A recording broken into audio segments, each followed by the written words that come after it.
Today, it's pretty much all updates on stories we've been covering in recent weeks, months, and years. Most of it, of course, bad, but there are still some nuggets of good news in there. And to start us off on a positive note today, we've got the latest update on the status of Alex Jones's disinformation empire. Karma is, unfortunately, not real, but we occasionally see glimmers of it here or there. And Alex Jones's decades of radicalizing and poisoning the minds of his fan base certainly contributed to the sad state of modern political discourse. But calling the Sandy Hook school mass shooting fake and saying the murdered kids' parents are crisis actors has basically cost him everything. Good. And here's the Associated Press this week with the latest on that. Conspiracy theorist Alex Jones's InfoWars media platform and its assets will be sold off piece by piece in auctions this fall to help pay the more than $1 billion he owes relatives of the victims of the Sandy Hook elementary school shooting, under an order expected to be approved by a federal judge. U.S. bankruptcy judge Christopher Lopez in Houston said during a court hearing Tuesday that he will approve the auctions that start in November. But he said he first must change a previous order to make it clear that the trustee overseeing Jones's personal bankruptcy case controls all the assets of InfoWars' parent company, Free Speech Systems, which is owned 100% by Jones. Now, of course, this isn't definitively the end for Alex Jones. I mean, InfoWars is Alex Jones, and Alex Jones is InfoWars, but this leaves the door open for someone else to swoop in and pick up where he left off. And Jones has enough diehard fans to at least attempt starting over from scratch.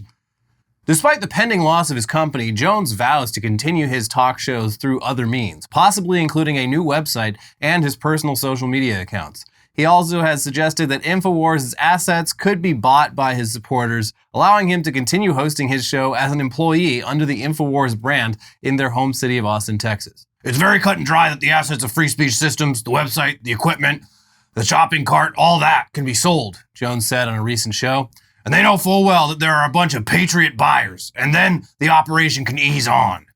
Not so subtly asking all of the very, very rich, very conservative people out there to please help. I think Elon's going to give him his own X-exclusive show. Yeah. Exclusive. Mm-hmm. InfoWars. Yeah, he's one of the top users. He aligns pretty dead on with Elon's politics. You know, it could be a match made in heaven, especially for people waiting and ready to pounce as soon as he makes one mistake. Elon already moved all his companies to Austin, so... It's perfect. A match made in heaven. Yeah. Oh, hell. A match made in hell. Match made in hell. So on November 13th, just 7 weeks from now, all of InfoWars will be auctioned off, including its trademarks, copyrighted material, social media accounts, and websites. And it will be very interesting to see who exactly lines up to bid on it and how much they'll be willing to pay. And it'll be interesting to see how much the results of the election, just 1 week before the auction, might affect the potential value. For now, Jones gets to keep his own social media accounts, but the Sandy Hook lawyers are hoping that the judge signs off on those getting auctioned off as well, plus getting the victims a cut of all Jones' future earnings, which would be nice and just. It would be so cool to have at Alex Jones, just to have it. Many people were pointing this out, but it would be another win if Tim Onion, Ben Collins, could buy InfoWars and turn that around. Or what was the website a decade or so ago where the guy ended up going to jail, but he sold it and turned it into like a victim's resource site. It was one of those sites where people's nudes were getting leaked. And it turned into like a victim's resource site. That guy. So $1 billion is a lot of money, and the InfoWars brand, it might not be able to cover that. Also, if you live in Austin, they're apparently auctioning off all the computers, the cameras, and the studio equipment in a separate auction on December 10th. Yeah, it could be a chance to swoop in and get some good gear at a fair price. Yeah. Between that and Rooster Teeth, I mean, it's a bargain out there for the Austin production area is awash in used video production equipment. Mm-hmm. And if you're looking to start your own show, whether it be a conspiracy-minded show or otherwise, this is a great time to get in at a low, low price. But we've got other updates to get to, and this next story would also qualify, I think, as good news. Yeah. A few weeks back, the nation of Brazil completely cut off access to Twitter after Elon Musk repeatedly ignored court orders to remove a handful of accounts for spreading misinformation and incitement. And here's the latest on that. For starters, last week, Brazilians found that they could suddenly access Twitter again, despite the ban still being in place. And while it at first seemed like Elon had figured out some high-tech ban evasion solution. It ended up being due to Twitter switching its cloud computing vendor and getting new IP addresses that were different than the ones that Brazilian ISPs were blocking. I mean, it's easy to see this as being a actual masterful gambit from Musk, but Cloudflare, the new cloud vendor, said that the switch was agreed on months in advance, and judging by how quickly they tried to set things right with the Brazilian government, it definitely seems like they did not intend to get involved in a geopolitical mess, and we're happy to clean it up. We don't want any of that smoke. Nope. Please. So anyways, it was quickly blocked yet again, and by the end of last week, Elon seems to have finally realized that he wasn't going to be able to meme his way out of this one. Here's the New York Times. Elon Musk suddenly appears to be giving up. After defying court orders in Brazil for 3 weeks, Mr. Musk's social network X has capitulated. In a court filing on Friday night, the company's lawyers said that X had complied with orders from Brazil's Supreme Court in the hopes that the court would lift a block on its site. The decision was a surprise move by Mr. Musk, who owns and controls X, after he said he had refused to obey what he called illegal orders to censor voices on his social network. Mr. Musk had dismissed local employees and refused to pay fines. The court responded by blocking X across Brazil last month. Now, X's lawyers said the company had done exactly what Mr. Musk vowed not to do: take down accounts that a Brazilian justice ordered removed because the judge said they threatened Brazil's democracy. X also complied with the justice's other demands, including paying fines and naming a new formal representative in the country, the lawyers said. I fought Brazil and Brazil won. Well, they certainly did. And again, we pointed out last time, instead of blocking these accounts that were demanded by the Supreme Court in Brazil, he ended up blocking the entire country. The most masterful gambit of all. Mm-hmm. So yeah, what a cuck. Mr. Free Speech, Mr. Free Enterprise, just utterly debasing himself at the feet of a South American government, pointlessly engaging in a month-long crusade, culminating in him capitulating to their every demand. I mean, this would have been a lot easier if he had simply done what he has done whenever India or Turkey ask him to suppress free speech, and just done what they asked. As for the Bolsonaro-loving segment of the Brazilian population that Elon's been pandering to throughout this pointless ordeal, well, here you go. Many of the accounts X had been ordered to take down in Brazil belonged to prominent right-wing Brazilian commentators who had once intensely praised Mr. Musk for resisting the court's orders. Some were now conflicted about his backpedaling. Mr. Musk has bowed down. Paulo Figueiredo, a right-wing pundit who had his X account blocked in Brazil, wrote in a post on Thursday when X first hired new lawyers in Brazil, signaling a shift in stance. It's a very sad day for freedom of expression. A day later, Mr. Figueiredo said he understood Mr. Musk's stance and appreciates his efforts. Thank you, sir. Thank you so much. I really appreciate it. Well, genius at work, as always. He's playing 4D chess here. Yeah. I mean, he had to concede on every single sticking point. Mm-hmm. While completely destroying the entire population of Brazil on his platform as they shifted to other platforms in the meantime. He achieved less than nothing, but he still won. You know, he still fought, and that's what matters. I wouldn't be surprised if a lot of these people getting shut out of Twitter for even a brief moment in time, a couple weeks, realized the negative effect that the website was having on them and might have seen this as a chance to separate themselves from it entirely. Yeah, it is increasingly just not a really worthwhile experience. I haven't checked my actual stats. I still scroll Twitter multiple times a day, obviously, but well, we need to for this show. I'm getting bored, running out of stuff to look at increasingly faster. Yeah. I'm definitely posting a lot less than I used to, although compared to pandemic, I was bored as shit. So. People are leaving. It's been noticeable. A lot of the stuff, look, Blue Sky's not a one-to-one yet, but a lot of the stuff just gets immediately reposted. People are using things to repost it. And do they have a bookmark button yet? I don't know, because I never bookmarked things on Twitter anyway. You did that a lot, and I've never. It's constantly. Yeah, I just. If I see something, I'm like, that would be interesting on the show. I'm not going to fucking copy link, open up Notes app, paste it there. No. That's what I do. I literally just click one button and saves it. It's the easiest fucking thing in the world. And until Blue Sky has that, I have no fucking use for it. Well, I'll be on the phone with the executives over. All they have to do is add a fucking bookmark button. You hear that, Blue It's the Sky? same with Threads. That launched and I was like, hey, this is pretty cool. Is there nope, there's no bookmark button. Not interested. Threads is terrible. Never visit. Well, Anyways, as for Elon, or how Elon reached the point of bending the knee and conceding this stupid fight, here's some insight on that.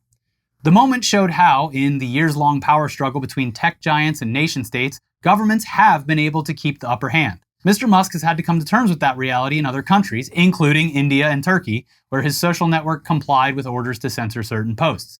But in Brazil and Australia, he complained about government orders he disagreed with and accused local officials of censorship. His company's responses to governments have often been in line with his personal politics. Brazil is one of X's most important international markets, with analysts estimating that it had more than 20 million users there. Since X has been blocked, Brazilians have flocked to the social network's rivals, Blue Sky and Threads, which is owned by Meta. The longer X remained blocked, the more Mr. Musk risked losing market share and revenue. Problematic for a company that has alienated many American advertisers by allowing users to say just about anything on the site. Another Musk-controlled company, the satellite internet service Starlink, was also caught in the crossfire. Brazil's Supreme Court took $2 million from Starlink in Brazil to cover fines it had issued against X. Yeah, he's acting like he's got a whole deck of cards here, and it's, no. He's got a half-decent hand, but he's playing like he's got the whole deck. He's playing like an idiot, and it's obvious because even in a recent report that they put out, a transparency report, they are censoring stuff in insane numbers. They are. Anywhere someone asks, they're fine with it until he can make some weird political point out of it and act like he's the hero of free speech. And it looks like even his most sick followers are finally getting around to realizing that. Because the response to the transparency report is like, wait, hold on. So he's blocking like even more people than before? It's just not affecting me. Well, that's fine, actually. Yeah. I don't have any principles. Anyway, you'd hope that this whole dumb saga would have a humbling effect on Elon, but you would be wrong. This is the most egotistical man on Earth, who sees himself as literally the savior of humanity against tyrannical governments and regulations. Case in point, here's TechCrunch. Elon Musk, the CEO of X and various other companies with the letter X in their names, is in regulators' crosshairs after skipping testimony this month in an investigation related to Musk's takeover of Twitter. In a filing today, the U.S. Securities and Exchange Commission, SEC, said that it intended to seek sanctions against Musk after Musk skipped a court-ordered appearance in a Los Angeles courthouse on September 10th. Per the filing, Musk didn't notify the SEC that he wouldn't be appearing until just 3 hours before his testimony was set to begin. The court must make clear that Musk's gamesmanship and delay tactics must cease, the filing reads. Musk instead spent September 10th overseeing the launch of Polaris Dawn, a spacecraft made by his space exploration company SpaceX, according to the filings. Look, out of all the excuses, it's a fine one. He didn't provide an excuse though. He just didn't fucking show up. That's the thing. Yeah, he didn't provide that. The argument is, well, he's overseeing a mission that is sending people into space, and it's like, okay, sure, but he also has a track record of using this as a tactic. So what are they to believe? He cost the government like tens of thousands of dollars because this is SEC people have to like fly from all over the country to come to this court case that has been penciled into their schedules, and they've blocked out their schedules for anything else. Yeah. And he just doesn't fucking show up. And they're even like, listen, we can move our flights back. Can you be here tomorrow? And he's like, sorry, no. No, I don't think so. The excuse that he's using is that he doesn't need to be there. Everyone that works at SpaceX is more than capable of handling this. He's just like standing there being, yes, I built that rocket. But the excuse is that if something catastrophic did happen and he wasn't there, then it's like a lose-lose for him. But that's not a good enough excuse. Just tell your lawyers to inform the SEC. There's a process in place. No, this was a very petty, intentional move on his part. But in a similar vein, and in news that's sure to make Elon mad, let's move on now to an update on Telegram, the nominally encrypted social and messaging app whose CEO was recently arrested in France after repeatedly ignoring warnings that serious criminal activity was being hosted on his platform. It sounds like Pavel Durov, like Elon Musk, has learned a tough lesson when it comes to defying major world governments. And like Elon Musk, he is now bending the knee now that things have gotten very serious. Here's The Verge. Telegram will now turn over a user's phone number and IP address if it receives a request from authorities, according to its just updated privacy policy. If Telegram receives a valid order from the relevant judicial authorities that confirms you're a suspect in a case involving criminal activities that violate the Telegram terms of service, we will perform a legal analysis of the request and may disclose your IP address and phone number to the relevant authorities. The adjustment is the latest change Telegram has made following the arrest of Telegram CEO Pavel Durov last month, who French authorities charged with enabling illegal activity on the platform. In a post on Telegram, Durov says the company is making these changes to deter criminals from abusing the app's search function. Telegram's search feature allows users to look for public channels and bots, but Durov says it's been abused by people to sell illegal goods. And that's not all. It's been a lot more going on than just that, but also not an encrypted app. It was an encrypted app if you went in and made sure one-on-one direct messages where you have the button turned on. And you still had to go in and turn it on. Yeah. And people just assumed stupidly that every single chat. Yeah. Anyway, it's funny to imagine that Durov was somehow completely unaware of the rampant illegal activity happening on Telegram up until being arrested and informed about it. And he's just as shocked as anyone else that my app, Nazis and pedophiles flocking to my platform. Well, we got to do something about that. That's terrible. This is the first I'm hearing of this. Yeah, but no, this is a man who doesn't want to go to prison. Sounds like a whole lot of other people will be heading to prison, though. And according to ProPublica, some of them are understandably a bit stressed. Shut it down! One person posted in a white supremacist chat on Tuesday, hours after Telegram founder Pavel Durov announced he would begin sharing some users' identifying information with law enforcement. This was the second time in weeks that extremists had called on their brethren to abandon Telegram. The first flurry of panic followed indictments by the Justice Department of two alleged leaders of the Terrorgram Collective, a group of white supremacists accused of inciting others on the platform to commit racist killings. Everyone leave chat, posted the administrator of a group chat allied with the Terrorgram Collective the day the indictments were announced. Might be a little bit late for that, but happy that it's being broken up.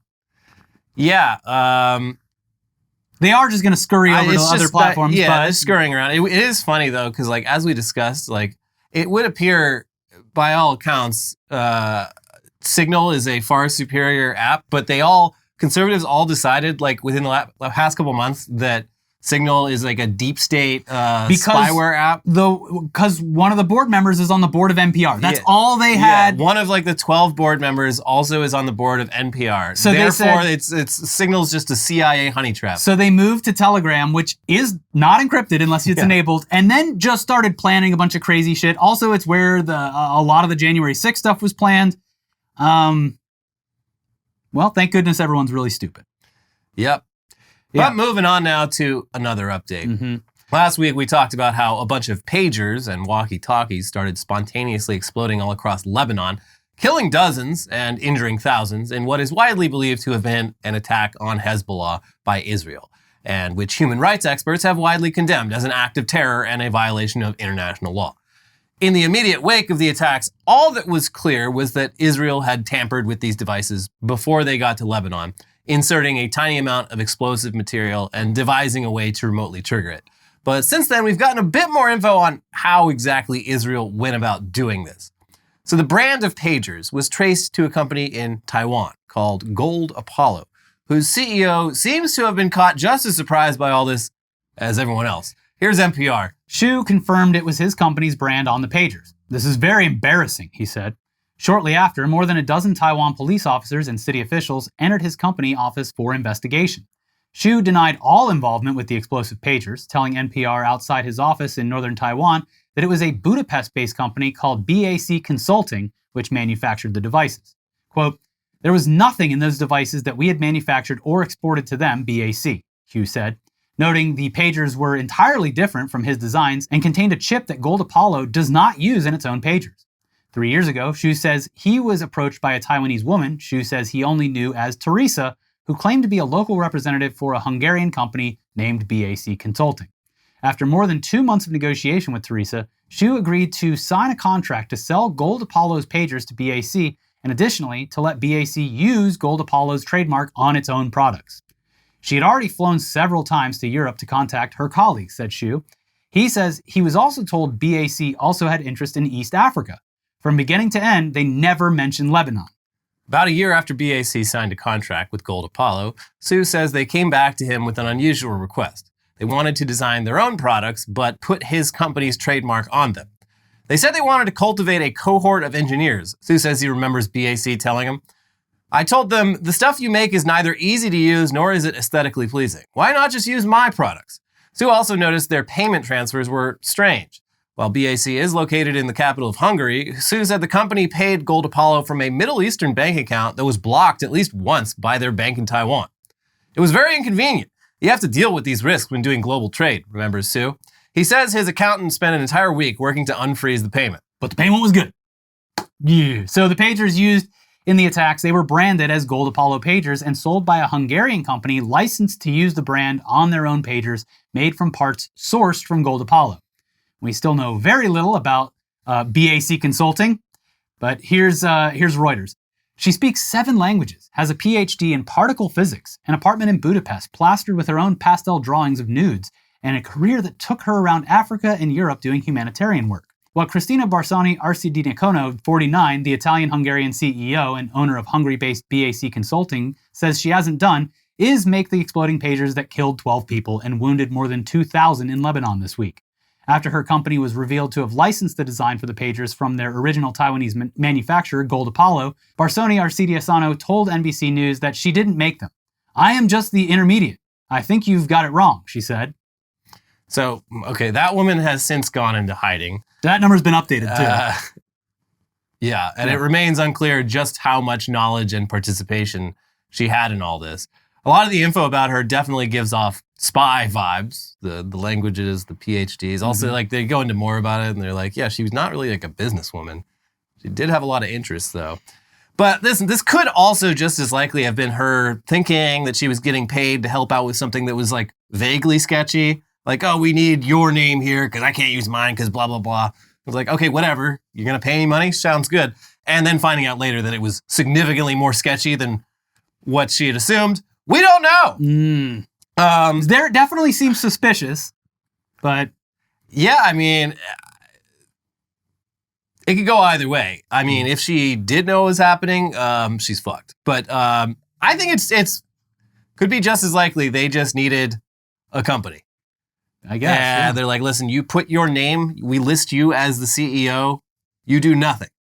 We handle everything else. You get paid a consulting fee every month, and you don't know anything we're doing. And listen, it's illegal, but it's not that illegal. Definitely some red flags there, but sure. Yeah. I don't know. So hopefully we get more info about how this all worked as the many investigations play out.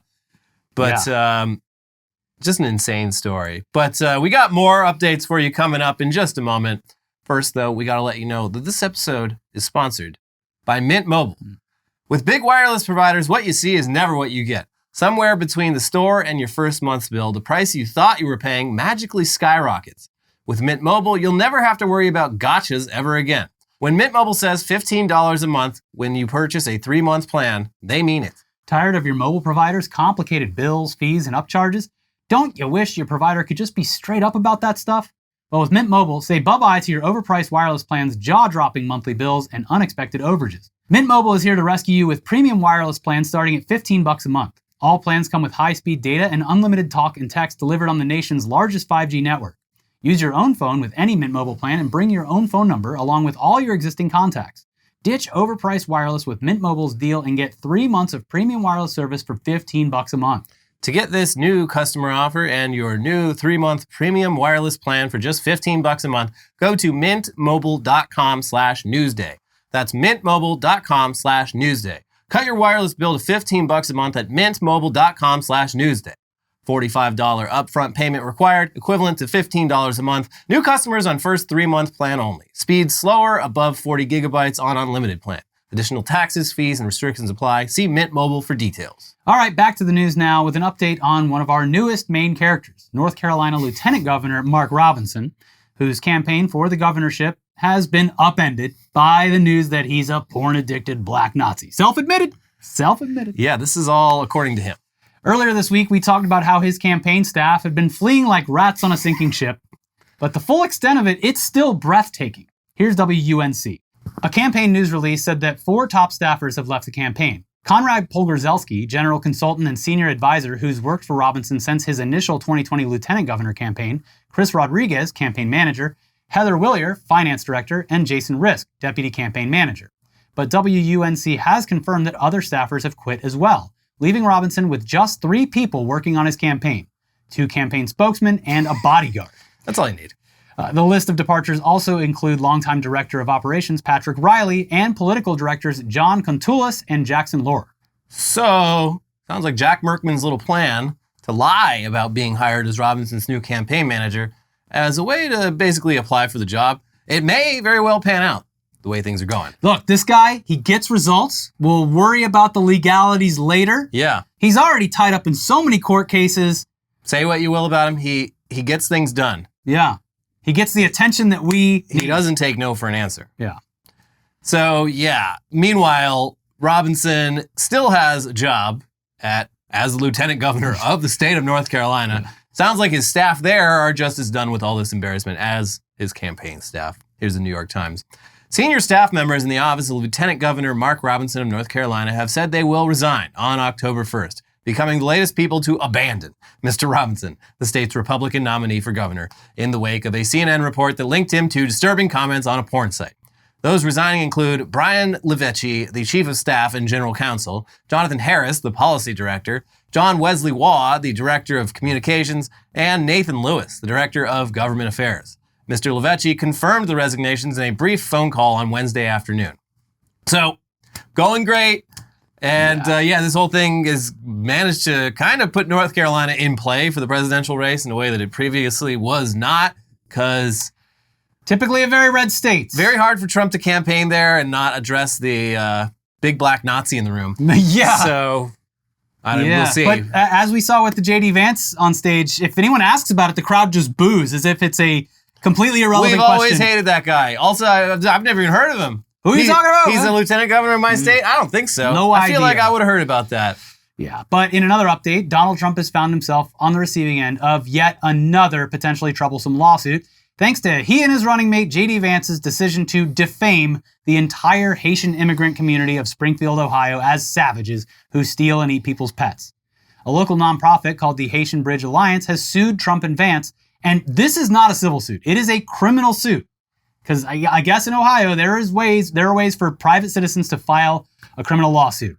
We're unclear on how this process plays out, but it sounds like a court has to hold a hearing on the case and then decide whether to file former charges or reject it. And based on the filing, it seems like a pretty legitimate case, but I guess we'll have to see. Anyways, here's News 5 Cleveland with a breakdown of the charges. Disrupting public service by causing widespread bomb and other threats that resulted in massive disruptions to the public services in Springfield, Ohio. Making false alarms by knowingly causing alarm in the Springfield community by continuing to repeat lies that state and local officials have said were false. Committing telecommunications harassment by spreading claims they know to be false during the presidential debate, campaign rallies, nationally televised interviews, and social media. Committing aggravated menacing in violation by knowingly making intimidating statements with the intent to abuse, threaten, or harass the recipients, including Trump's threat to deport immigrants who are here legally to Venezuela, a land they have never known. Committing aggravated menacing by knowingly causing others to falsely believe that members of Springfield's Haitian community would cause serious physical harm to the person or property of others in Springfield, and violating the prohibition against complicity by conspiring with one another and spreading vicious lies that caused innocent parties to be parties to their various crimes. I want to add, amidst all of that, the immigrant population in Springfield, Ohio has not caused any problems during all of this, which is honestly, I think they're legitimately in they're fear scared, for their lives. yes, but a lot of poking and prodding from a lot of fucking people. It's crazy. Well, that's the great thing about making immigrants your targets is they can't fight back. Yeah, it's you. I think that's part of why they go for it. These people really can't defend themselves in a lot of ways. It's disgusting. So we'll see how this goes, and it wouldn't surprise us if civil cases are filed as well, since this really isn't all that different from what Alex Jones did to the Parkland families. This community is living in very justifiable fear after Vance and Trump knowingly and repeatedly lied about them, and it would be nice to see some actual consequences for that. But let's finally close out this show with some non-political news about a major tech company hiring a hugely popular comedian to perform some stand-up at their big annual summit, and then that comedian choosing to spend much of his set just absolutely roasting his big tech audience. Salesforce hired John Mulaney to be the closing act for DreamForce 2024. And it did not go well for them. He was pretty brutal. Here's the San Francisco Standard. You look like a group who looked at the self-checkout counters at CVS and thought, this is the future, Mulaney said. If AI is truly smarter than us and tells us that humans should die, then I think we should die, he said, looking out to the crowd from center stage. So many of you feel imminently replaceable. He added, can AI sit there in a fleece vest? Can AI not go to events and spend all day at a bar? In a wide-ranging 45-minute set, Mulaney did not hold back when it came to joking about the cartoonish conference, which aspired to be the largest AI event in the world. You're an account executive at Tableau? Mulaney asked an audience member, who clarified that she works at Tableau, a data visualization company. You know in your goddamn bones that a bunch of you are working on products that are just okay, but you have to vamp and make up terms to make it sound more awesome than it is. You're a VP of customer success? He asked another attendee. Congratulations on your position that did not exist 5 years ago. And might not exist in the future, because a robot is going to take that. Some of the vaguest language ever devised has been used here in the last 3 days, he continued. The fact that there are 45,000 trailblazers here couldn't devalue the title anymore. The comedian rounded out his DreamForce appearance by thanking attendees for the world you're creating for my son, where he will never talk to an actual human again. Instead, a little cartoon Einstein will pop up and give him a sort of good answer and probably refer him to another chatbot. Mulaney then shared an anecdote about how he and his son, who is nearly 3, like to play baseball in their front yard. We're just 2 guys hitting wiffle balls badly and yelling, "Good job!" at each other, he said. It's sort of the same energy here at DreamForce. Yeah, this event, I've heard about this event for years, and it sounds like the most insufferable circle jerk because every company uses Salesforce in some way. Yeah. So they all get invited to the Salesforce Summit where there's apparently 3 fucking days worth of things to discuss. Hey, if you're a drinker, you put on a Patagonia vest and you walk in there and enjoy the open bar. I imagine most of Salesforce is that our favorite video ever, Ashton Kutcher, just saying a bunch of words, pointing at a screen. We're the dreamers.